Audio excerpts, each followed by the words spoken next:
Level 1. The lookout. You meet them in the back room of a closed restaurant. The chairs are upside down. The lights are off. You are 20 years old, broke, and pretending not to be nervous. The planner asks if you can follow instructions. You say yes. Nobody tells you the entire plan. You do not know which bank. You do not know how much money is inside. You do not even know everyone's real name. That is intentional. Your role sounds simple. Stand across the street, watch. If something changes, warn the others. The morning arrives. You wait beside a bus stop, holding coffee you never drink. At 9:14, the crew enters the bank. At 9:15, every passing police car looks like it is coming for you. Then a patrol vehicle turns onto the street. You send the warning. The crew rushes out 40 seconds later. The driver pulls away. You are left alone beside the bus stop.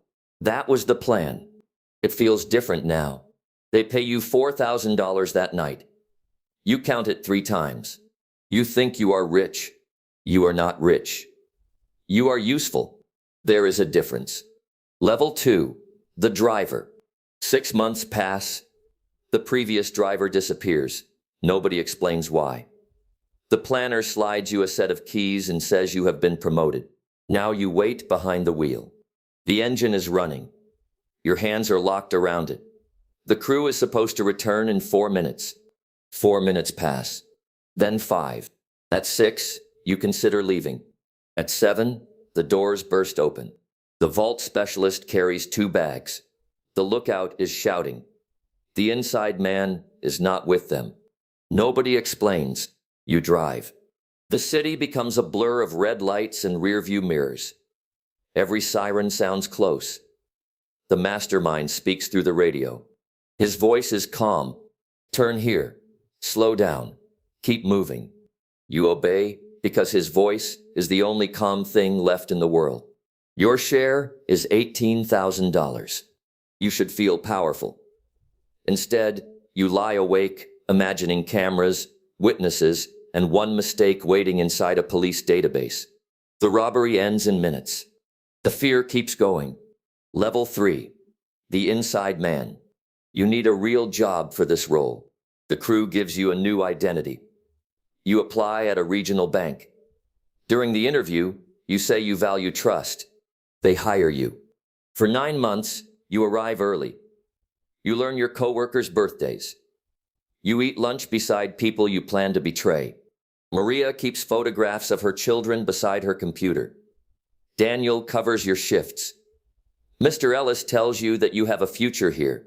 You collect information and pass fragments to the planner. On the morning of the robbery, Maria brings you coffee. At 9:42, masked people enter. Customers fall to the floor. You fall with them because that is your role. The crew escapes. Nobody knows you helped. That should make it easier. It does not. Daniel's hands shake for weeks. Maria resigns. Mr. Ellis apologizes as if it were his fault. You receive $60,000 and hide it beneath your floorboards. Every morning, you walk over the money. Every morning, it feels heavier.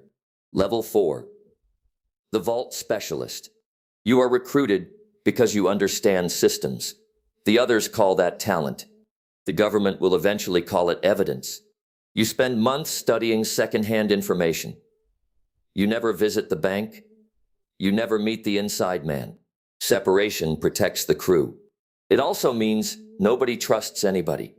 During the robbery, a security measure activates early. The planner's schedule collapses. The lookout reports movement outside. Everyone turns toward you. One moment, you are the specialist. The next, you are the problem. You work while alarms scream, and every second brings prison closer. The vault finally opens. Nobody celebrates. There is too much money to carry. You leave most of it behind. Your portion is $140,000. Then you realize you cannot spend it. A car creates questions. A house creates paperwork.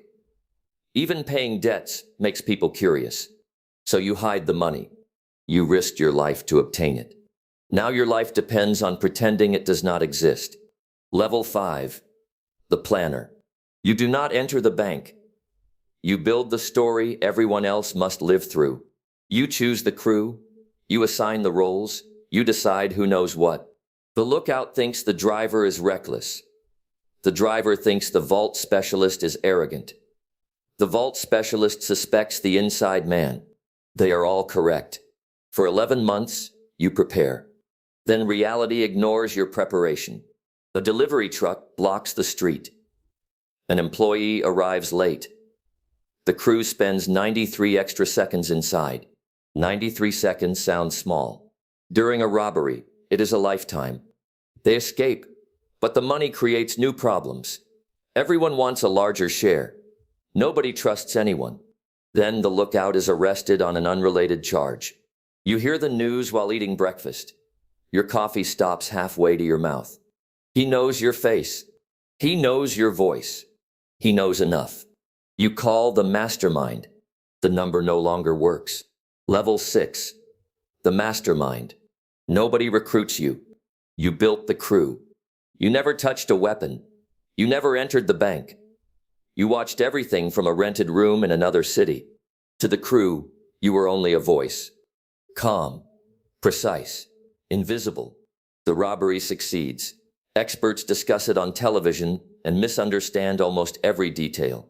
You enjoy that. You believe intelligence separates you from ordinary criminals. Ordinary criminals make mistakes. You create contingencies. The lookout is arrested. You expected that. The driver starts spending. You expected that too. You cut every connection and disappear. For 6 months, nothing happens. Then a postcard arrives. There is no message. Only a photograph of the restaurant where the crew first met. Nobody should know this address. You recognize the handwriting. The inside man sent it. For the first time, you see the weakness in your perfect plan. It contains people. People become frightened. People become angry. People talk. You burn the postcard. It does not help. Level 7. The Federal Informant. The inside man waits outside your apartment. Except he is not the inside man anymore. He is wearing a recording device. Federal agents found the lookout first. He gave them the driver. The driver gave them the planner. The planner gave them everyone. Almost everyone. They still need you. The inside man says he deserves more money. He asks questions. Too many questions. You should notice. But arrogance is louder than instinct. You tell him the robbery was your operation. The words feel satisfying when you say them. They sound different when prosecutors play them in court. The raid begins at 11:06 at night. The door collapses inward. Federal agents fill the room. You are placed face down on the floor. The floor is cold. The inside man stands behind the agents. He cannot look at you. He has become the Federal Informant. His reward is not money. It is a reduced sentence. The Mastermind gets 28 years. The planner gets 19. The vault specialist gets 14. The driver gets 11. The lookout gets 6. The informant gets 3 and a new identity. At sentencing, you look across the courtroom. The crew is scattered behind separate tables. Everyone is trying to prove that someone else was worse, that someone is you. You thought rank meant power, but the final rank is not the richest, not the smartest, not the most feared. It is the last person willing to talk. The robbery lasted 9 minutes. The investigation lasted 3 years. The sentences will last decades. And the money everyone risked everything to steal will be spent by someone else.